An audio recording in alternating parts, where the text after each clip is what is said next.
Muy bien, hermanos, buen día, que el Señor les bendiga. Buen día, hermanos, ¿estamos acá? Buen día, amén, bueno, amén. Vamos, hermanos, a abrir nuestras Biblias en la carta a los Hebreos. Ahí vamos a tener todo nuestro mensaje hoy, en el capítulo 6. Y estaba pensando en estas últimas horas, si quizás hacer una serie de mensajes en una frase que aparece aquí, vamos adelante, que es lo que estuve hablando el día jueves, ¿no? Y les cuento, en el año 2003, 2004, por ahí, uno de esos 2 años di una cantidad de conferencias durante 4 días en la ciudad de Humahuaca, en Jujuy. Y ahí estuve hablando sobre ese tema de la madurez espiritual, que es algo que le estoy compartiendo los días jueves. Y yo siempre estoy buscando un texto, una historia, una porción de la Biblia que me anime, que me dé nuevas fuerzas continuamente para el ministerio, para la obra de Dios. Y en estas últimas 2 semanas encontré aquí este capítulo 6 a los Hebreos, versículo 1. Dice la palabra: por tanto, dejando ya los rudimentos de la doctrina de Cristo, vamos adelante a la perfección, no echando otra vez el fundamento del arrepentimiento de obras muertas. Y me impacta en este tiempo una vez más esa frase, vamos adelante. La carta a los Hebreos, hay que leer bien el título. Varias veces en mi ministerio, cuando se anunciaba que yo iba a enseñar esto, dar alguna conferencia, venían todos los borrachitos, porque pensaban que era una conferencia sobre los ebrios, pero es sobre los hebreos. En el pueblo de hermano Freddy, ahí yo iba una vez al año, la semana antes de la Navidad. Durante 11 años seguidos fui a dar conferencias el fin de semana anterior a la Navidad. Y ahí venía un grupo de borrachitos solamente para escuchar a mí. Solo aparecían a la iglesia cuando yo llegaba ahí. Con el tiempo Dios fue obrando y uno de ellos llegó a ser un pastor allí. Y esa es la gracia de Dios como obra. No sé qué será de los otros. Pero la carta a los Hebreos, hermanos, nos habla en el primer capítulo de cómo Dios creó todo el universo, y dice que en el pasado Dios nos habló de muchas formas por medio de los profetas, pero ahora nos habla a través de su Hijo. Y nosotros nos preguntamos de qué modo Dios nos habla a través de su Hijo, en lo que nosotros tenemos enfrente, que es el Nuevo Testamento del Señor Jesucristo. De ese modo Dios nos habla. El capítulo 2 a los Hebreos nos advierte de un peligro grande. Dice, ¿cómo puede ser que nosotros, teniendo una salvación tan grande, no sea cosa que nos deslicemos? Una salvación grande por la víctima que fue ofrecida en la cruz, Cristo Jesús. La presencia de Cristo en la cruz, muriendo por los pecadores, hace que esa salvación sea grande. Esa salvación es grande por el alcance que tiene, porque es vida eterna para los que en Él creen. Y el escritor advierte de ese peligro, dice, no sea cosa que nos deslicemos, que perdamos la firmeza en el camino. Y luego entra en el capítulo 3 y nos hace todo un recuerdo de los que salieron de Egipto, y de aquellos casi 3 millones de personas que salieron de Egipto, solamente 2 entraron a la tierra prometida después de 40 años. Los otros todos murieron. Y explica ese capítulo 3 que Dios se disgustó con su pueblo, y el resultado de eso fue que muchos quedaron postrados en el desierto. Y el escritor va contando todas esas historias hasta que nos mete en el capítulo 4 y nos habla del poder de la palabra de Dios y nos dice que la Biblia, hermanos, es la espada cortante de dos filos que penetra hasta lo más profundo. Y luego también nos empieza a hablar acerca del capítulo 5 de algunos que son tardos para oír, del peligro, hermano, de no oír, de no ponerle la atención a la palabra de Dios.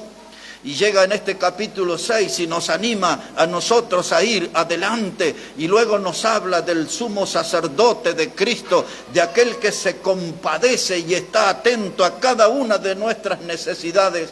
Luego comienza hablando de Cristo como el sumo sacerdote según el orden de Melquisedec. Melquisedec fue alguien que estuvo allí en los días de Abraham. Y luego nos habla de la sangre de Cristo y del nuevo pacto en la sangre y de la sangre preciosa que habla mejor que la sangre de Abel. Y luego nos incita a ir hacia adelante presentándonos en el capítulo 11 todos los héroes de la fe y las heroínas, hombres y mujeres que en la historia se destacaron por la fe y que nosotros tenemos que ser imitadores de esa gente. Y luego entramos en el capítulo 12 y nos habla acerca de la carrera que tenemos por delante y que hay una gran nube de testigos, de espectadores celestiales que están mirando nuestro comportamiento en la fe. Y luego el capítulo 13 nos hace una invitación, dice, salgamos a Él. Vayamos al encuentro de Cristo, estemos ahí con Cristo, y habla de obedecer a los pastores y todo eso. Y esa es una síntesis de capítulo por capítulo de la carta a los Hebreos. Pero en esta carta también se revela de que el Señor Jesucristo era un apóstol. ¿Cuántos sabían eso? A ver, ¿quién sabía que Jesús era un apóstol? No lo sabían. Por eso estamos aquí, para aprender. Dé una mirada al capítulo 3, por favor. Todo esto era una chapita, esperando que podamos acomodar aquí y entrar en nuestro tema. Todo eso no es el mensaje, es una chapita.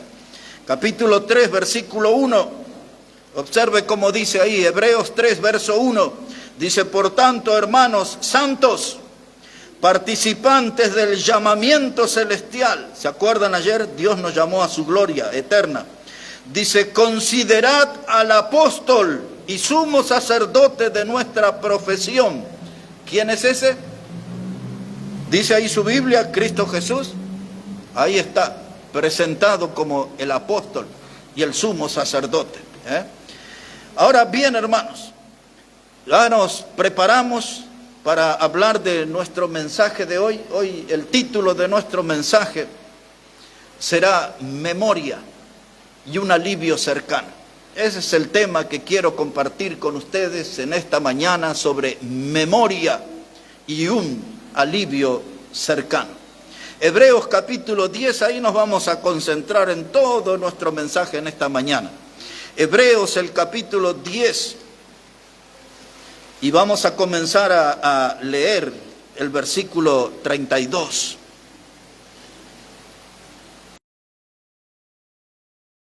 Siempre hubo una discusión quién escribió la carta a los hebreos. Por el estilo de la carta y por alguna pista que nos da el apóstol Pedro, hace que la mayoría nos inclinemos que también fue Pablo el que escribió esta carta. Pero nadie se anima a afirmar eso.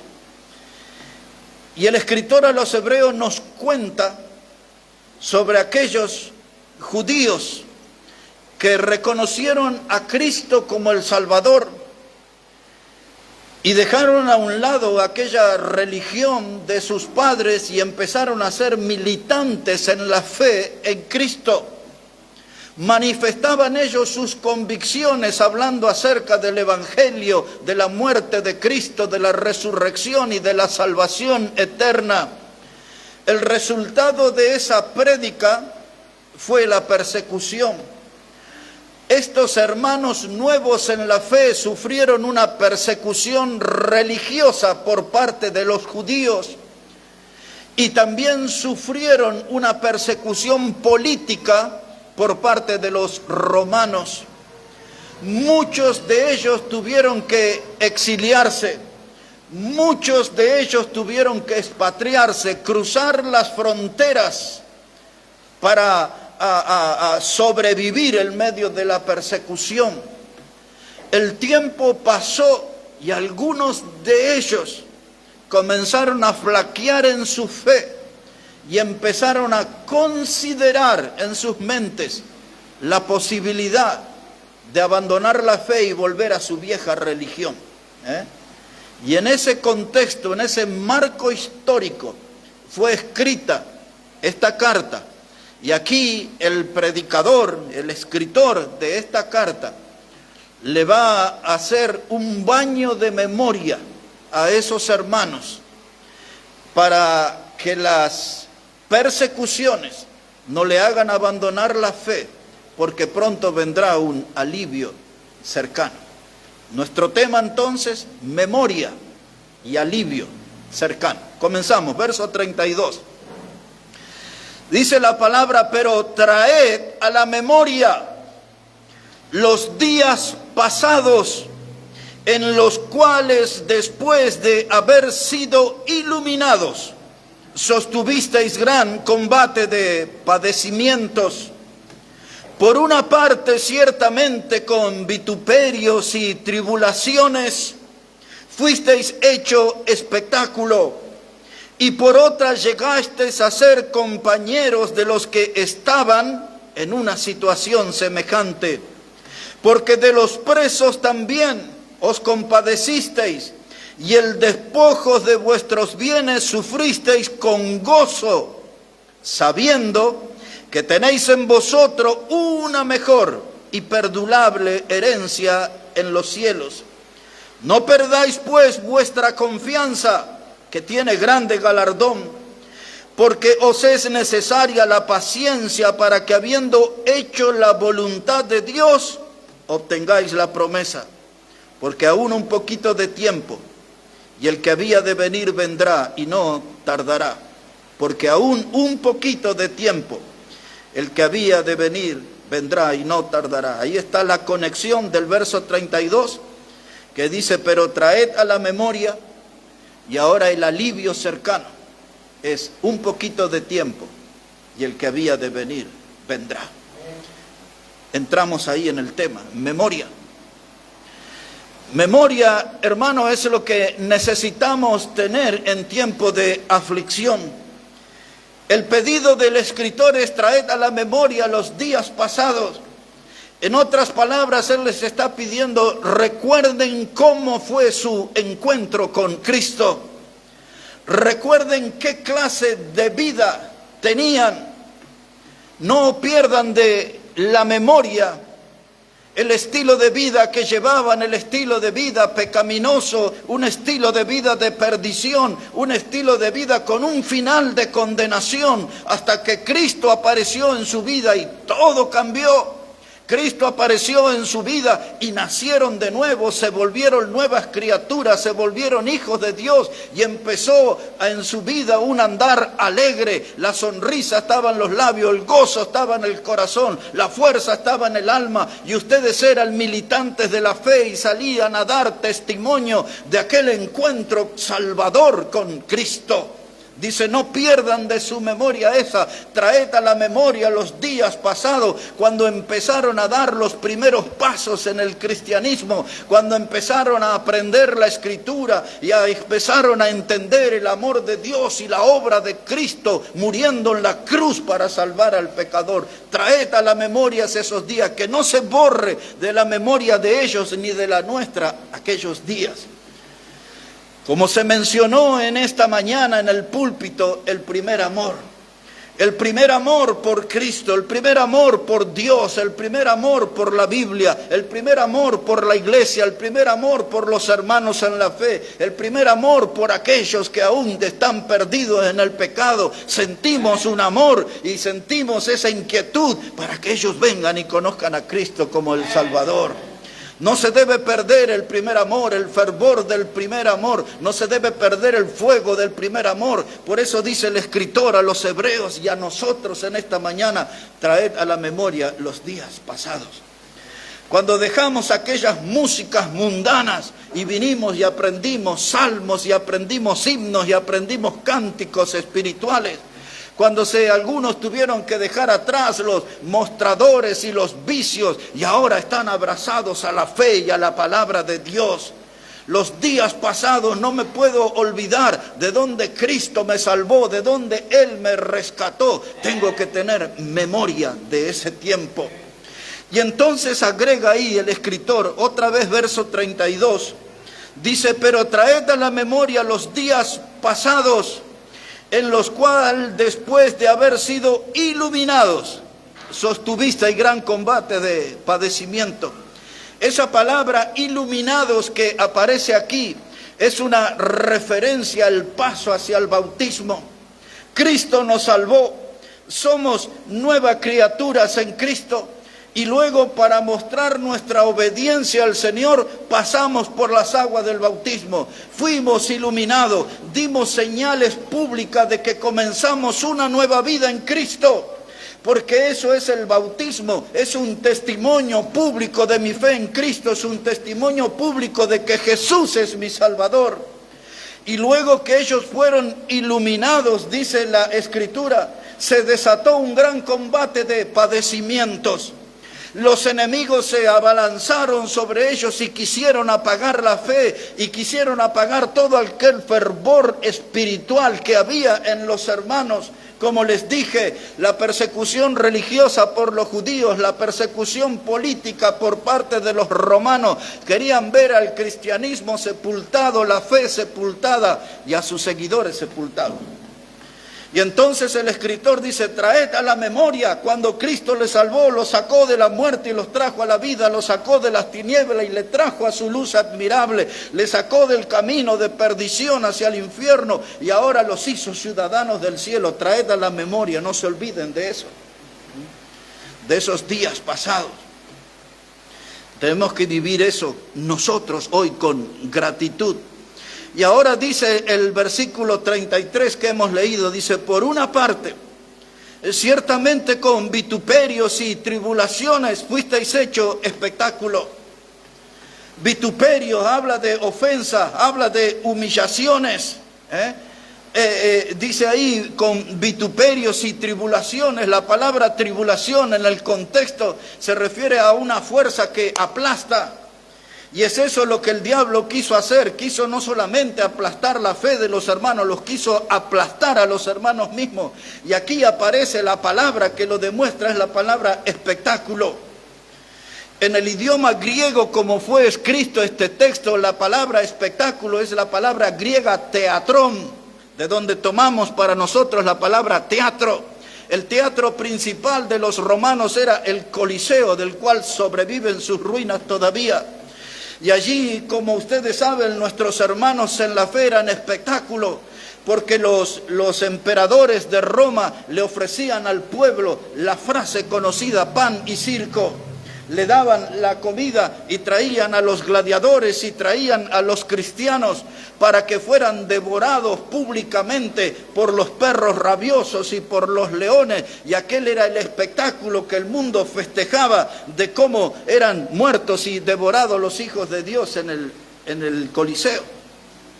Y ahora dice el escritor: fueron vituperados, humillados, fueron aplastados, estaban sometidos a tribulaciones. Y esos hermanos sirvieron como espectáculo para diversión de los mundanos.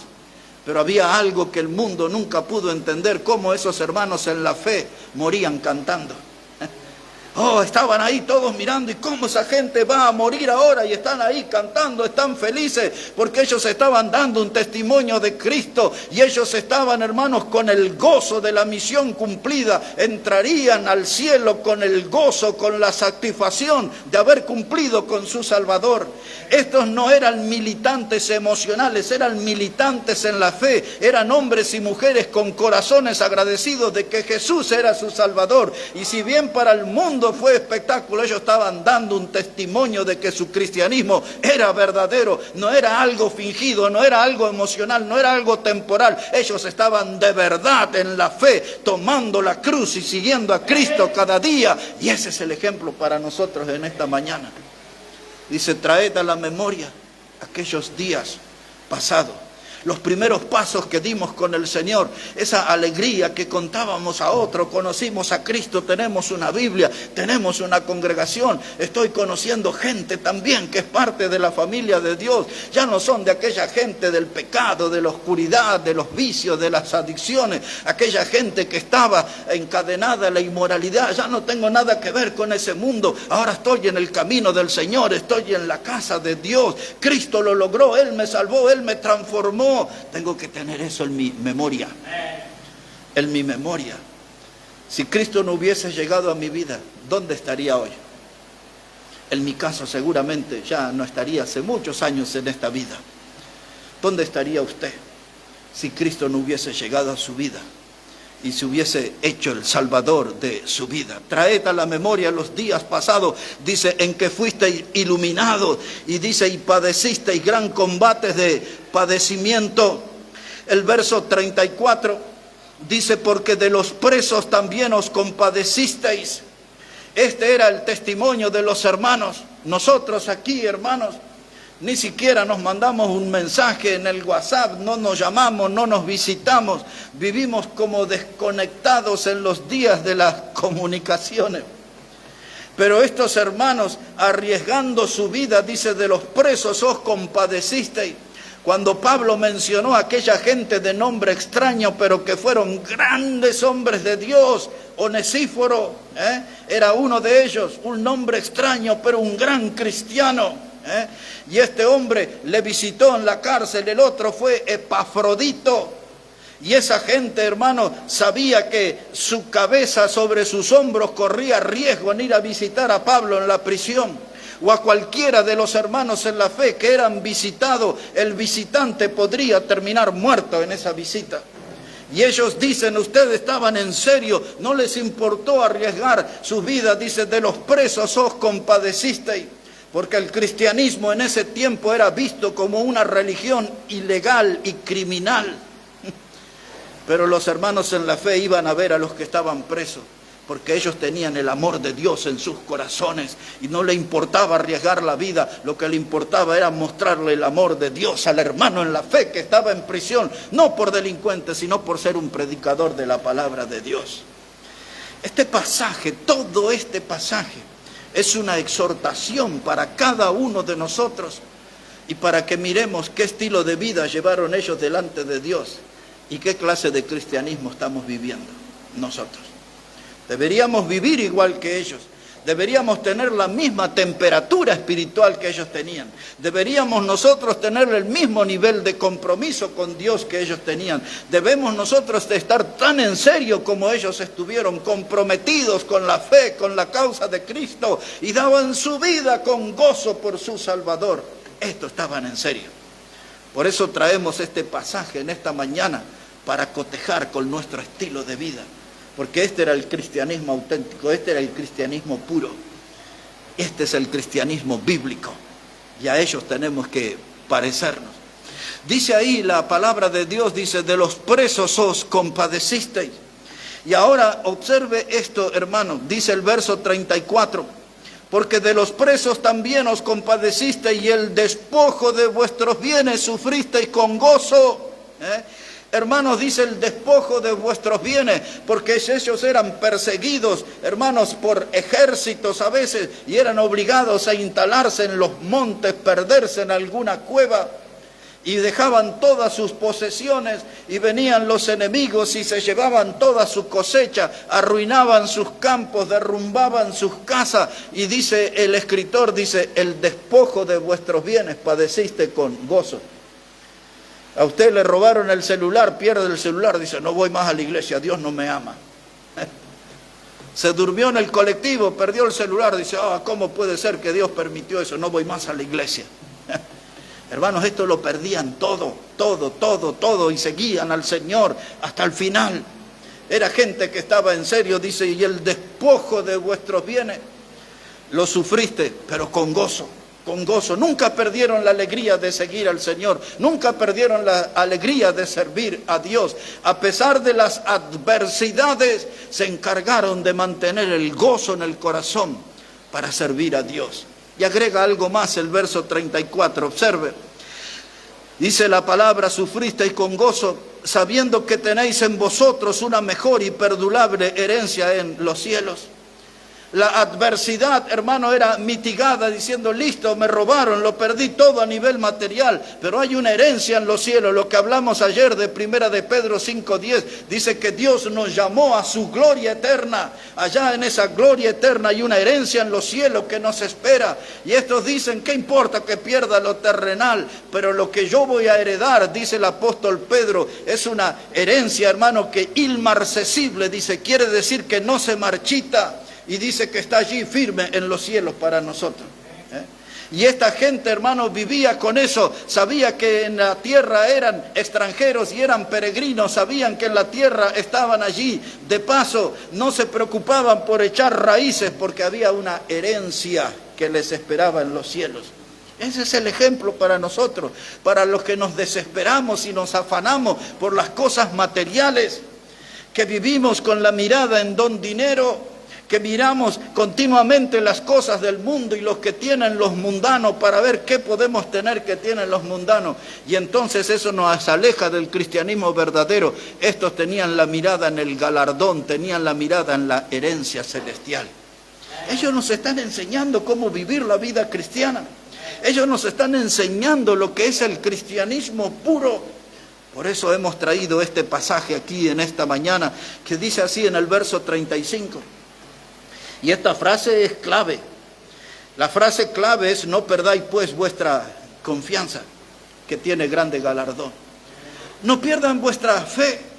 Cuando tenemos conflictos en la familia, cuando tenemos conflictos en el trabajo, cuando tenemos un problema serio en nuestra salud, la cosa más adversa que nos pueda suceder, dice, no pierdan vuestra confianza, sigan confiando en el Señor. Un antiguo cántico, hermanos, decía, puedo confiar en el Señor, no me va a fallar.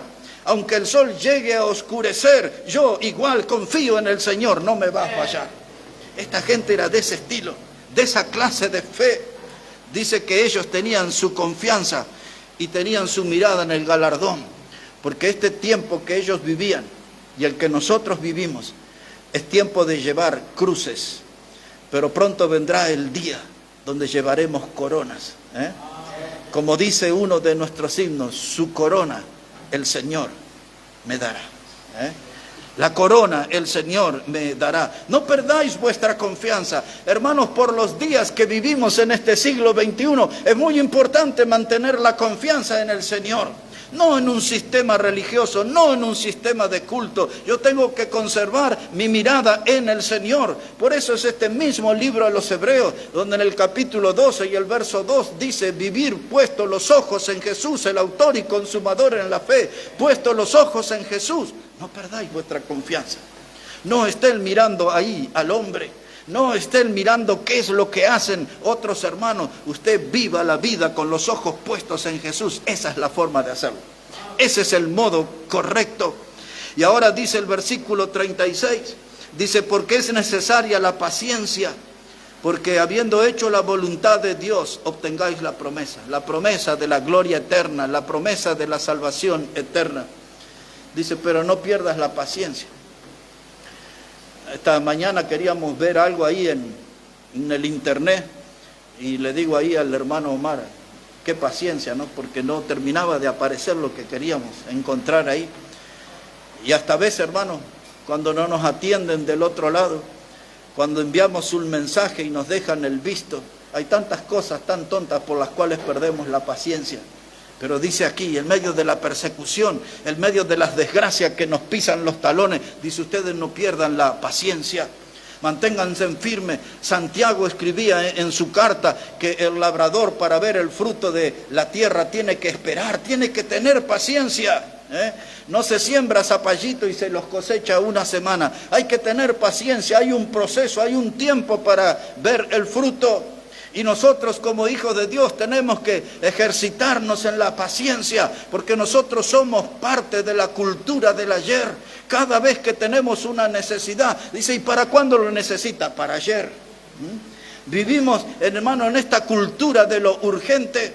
La gente de hoy no es como nuestras abuelas o como nuestras madres que estaban hasta 1 hora revolviendo la polenta. Ahora no, para que usted no se impaciente, se la hacen en 1 minuto, la tira y en 1 minuto la tiene ahí.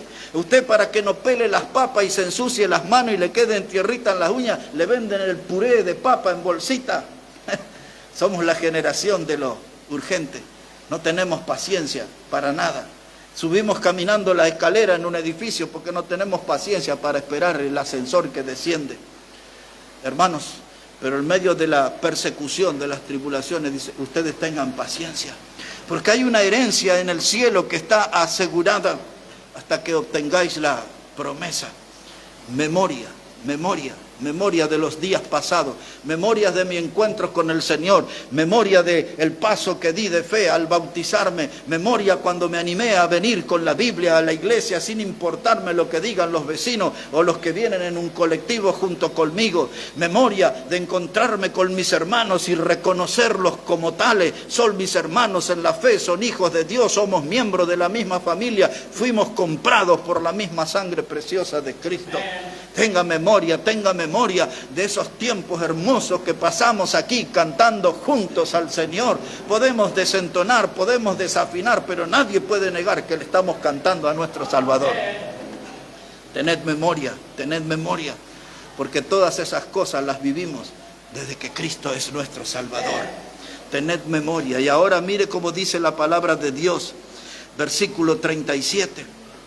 Y esa era toda la conexión de nuestro mensaje, tener memoria y, hermano, el alivio cercano. Porque igual que ellos, nosotros podemos padecer toda clase de dolores, de persecuciones. Pueden llegar a nuestra vida las críticas más ácidas. Pueden caer sobre nuestra vida difamaciones, historias que nos inventan de gente que busca despellejarnos, quitarnos la piel, el cuero, como sea. De gente que, hermanos, habla cosas con sus lenguas ponzoñosas, con sus lenguas que son como espada, que buscan lastimarnos, que buscan vernos derrumbados. Y frente a todo eso que nos toca vivir a nosotros a veces, dice, prepárese porque hay un alivio cercano. ¿Cuál es el alivio cercano? Que Cristo viene pronto, ya muy pronto vamos a estar con Él. El Señor viene y viene pronto. Mire cómo lo expresa aquí el escritor. Dice el verso 37, porque aún un poquito, y el que ha de venir vendrá y no tardará. Un poquito de tiempo. Hay una versión de la Biblia que era de los antiguos judíos que se llama la Septuaginta, o la Sextuaquinta le llaman algunos también. En otros lugares se escribe la versión de los 70. Como sea, en esa versión, aquí dice un poquito de tiempo, esa versión dice poco a poco, el Señor vendrá. La traducción correcta aquí dice un poquito de tiempo y el que había de venir vendrá. Entendemos que la traducción correcta es el que viene, está llegando. El que viene está llegando. Cristo viene, hermano, y viene pronto. Y nosotros cada reunión tenemos esta palabra que lo demuestra, Maranata, Cristo viene y viene pronto. Es cierto que podemos estar padeciendo, es cierto que podemos estar pasando por tiempos difíciles en lo económico, en lo familiar, podemos estar pasando tiempos difíciles en lo laboral, en muchas áreas de la vida podemos estar pasando tiempos difíciles, pero eso no es eterno, un poquito de tiempo y el que había de venir vendrá. El alivio cercano, el alivio cercano. Decía Santiago en el capítulo 5, él decía, la venida del Señor está cerca. La venida del Señor está cerca. Ahí nomás tiene Santiago. Después de Hebreos, Santiago. Mírelo, quiero leerle 2 textos ahí. Este también es una chapita, no estaba en el mensaje, pero mire aquí. Santiago capítulo 5, versículo 7. Santiago 5, verso 7. Dice la palabra de Dios. Dice, por tanto, hermanos, tened paciencia. ¿Hasta cuándo? Hasta la venida del Señor. Dice, mirad como el labrador espera el precioso fruto de la tierra, aguardando con paciencia hasta que reciba la lluvia temprana y la tardía. Tened también vosotros paciencia y afirmad vuestros corazones. Y observe cómo dice, porque la venida del Señor se acerca. Que dice el escritor a los hebreos, un poquito de tiempo, y el que ha de venir vendrá. Que dice Santiago, la venida del Señor se acerca. Y ahora el punto final. En Hebreos capítulo 10, el último versículo que vamos a ver aquí, es el 38. Hebreos el capítulo 10, verso 38. Este texto que voy a citar, lo estudiamos la semana anterior cuando hablamos sobre el profeta Habacuc, en su capítulo 2 de su libro. Ahí está este texto que está mencionado acá en el Nuevo Testamento. Verso 38, mas el justo vivirá por fe. Eso es lo que Dios le dijo a Habacuc en medio de todos aquellos juicios que iban a caer sobre su pueblo. Él le dice que lo que les iba a mantener fuerte en medio de esos juicios era la fe. El justo por su fe vivirá. Y acá está la frase, hermano. Dice, y si retrocediere, no agradará a mi alma. ¿Qué dijo Dios a aquellos cristianos que pensaban volver a su vieja religión? Una religión fría, hueca, sin contenido espiritual. Dios dice, si ustedes retroceden, eso no le agrada a mi alma. Si yo dejo el camino del Señor y me voy al mundo, eso no le agrada al Señor, no le agrada a mi alma. Dios no le gusta ver a los cristianos volviéndose atrás. Por eso dice uno de los himnos que cantamos y que nos distingue, dice, yo he decidido seguir a Cristo, no vuelvo atrás, no vuelvo atrás. Estoy firme en mi decisión, estoy firme en mi convicción, estoy firme en mi fe, estoy firme en mi compromiso de seguir a Cristo. Aunque, hermanos, se vengan sus tormentas y los maremotos de este mundo, yo estoy firme siguiendo al Señor. Mi fe es inamovible porque Él me dio una salvación tan grande y eterna. Y Dios dice, si ustedes deciden volver atrás, eso no le agrada a mi alma. Dios no es feliz cuando ve a sus hijos dejando el camino, enfriándose en el camino, apagando la fe. Dios no es feliz cuando ve a sus hijos en las actividades mundanas, cuando abandonan la casa del Señor. Dios no ve con gozo, hermano, al ver a sus hijos enredados en los asuntos de la vida y en el pecado. Los ve encadenados, los ve como cautivos cuando Cristo ya entró a sus vidas y los hizo libres para siempre. Dice la Escritura, si retrocediere, a eso no le agradará a mi alma. Este es el puente, hermanos. Tened memoria de los días pasados. Somos gente muy olvidadiza nosotros. Somos una generación olvidadiza. Nos olvidamos de todo. Nos olvidamos de las cosas de Dios, de los compromisos con Dios. Hasta nos olvidamos de lo que vamos a comprar al mercado a veces. Nos olvidamos de todo. Pero en lo espiritual no puedo olvidarme que Jesús es mi Salvador. Decía el hombre que escribió ese himno Sublime Gracia. Él dijo, yo les voy a dejar un legado, decía. Dice, antes de que mi memoria se apague, decía él, hay dos cosas que tengo grabadas. Una, que soy un gran pecador. Otra, que Jesús es un gran Salvador. De eso yo tampoco me puedo olvidar. Que soy un gran pecador y que Jesús es un gran Salvador. Y ahí está el puente. Tened memoria, porque hay un alivio cercano, un poquito de tiempo. Y el que había de venir, vendrá, no tardará. Pronto será nuestro encuentro con nuestro Señor. Pronto será nuestro encuentro, ya para siempre. Como dice Pablo escribiendo a los tesalonicenses, dice, seremos arrebatados y estaremos juntamente con Él en las nubes. Animaos los unos a los otros con estas palabras, dice Pablo. Y eso es lo que debe ser una fuente de ánimo para nosotros, el saber que un poquito de tiempo y Jesús, el que había de venir, vendrá, no tardará. Nos ponemos de pie, hermanos, vamos a orar, vamos a hablar con Dios en esta mañana.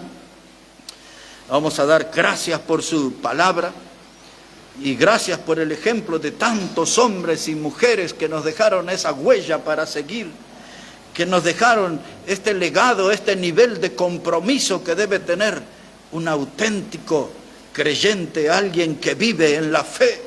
El justo por la fe vivirá. Si fuimos justificados por la fe, por medio de nuestro Señor Jesucristo, en esa fe tenemos que vivir. Ayer vimos Romanos 5, verso 1, justificados pues por la fe, tenemos paz para con Dios, hermano, por medio de nuestro Señor Jesucristo. Y sigue diciendo ahí, dice, y nos gozamos en la esperanza de la gloria de Dios. Justificados por la fe, firmes en la fe, teniendo memoria, y hay un alivio cercano. el encuentro con Jesús, nuestro Salvador. Hablemos con Él. Padre, gracias te damos en esta hora por tu palabra. Y porque ella nos enseña el camino que debemos recorrer, que debemos seguir. Y gracias por el ejemplo de esos hombres y mujeres de la historia que nos enseñan cómo vivir la vida cristiana, cómo mantenernos de pie en medio de las adversidades y cómo mantener el gozo en nuestro corazón a pesar de todas las pérdidas que podamos tener. Por eso en esta hora, Padre, que este ejemplo se meta debajo de nuestra piel, que tu palabra, que es viva y eficaz, obre en cada uno de nosotros, y que esta mañana estos textos bíblicos puedan ser una lección inolvidable para cada uno de nosotros. Bendice tu palabra, Dios. Bendice nuestras vidas. Lo pedimos en el precioso nombre del Señor Jesucristo. Amén y amén. Amén. Que Dios